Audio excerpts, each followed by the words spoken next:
المغاربة ينتقدون المؤثر السعودي خالد العليان بسبب زيارته للجزائر. تعالوا مع حضراتكم نشوف تفاصيل صادمة، بس في الأول كده هنصلي على رسولنا الكريم عليه أفضل الصلاة والسلام. وكمان ما تنسوش لايك على الفيديو واشتركوا في فعلوا الجرس من كلمة الكل عشان خاطر يوصل لكم الجديد والترند. تعرض المؤثر السعودي خالد العليان إلى انتقادات واسعة من طرف المغاربة بسبب إعلان زيارة الجزائر، وكانت آخر زيارة له في المغرب، حيث عبر المؤثر السعودي خالد العليان عن سعادته الكبيرة بعد حصول شيرة الجزائر، مؤكدا حماسه لزيارة بلد 1.5 مليون شهيد واكتشاف جماله وثقافته العريقة.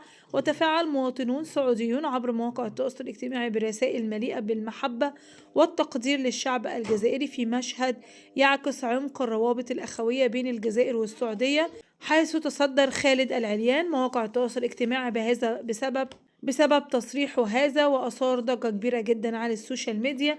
تابعوني وانتظروني في تفاصيل أكتر، ولحد كده بيكون خلص خبرنا النهاردة، ومع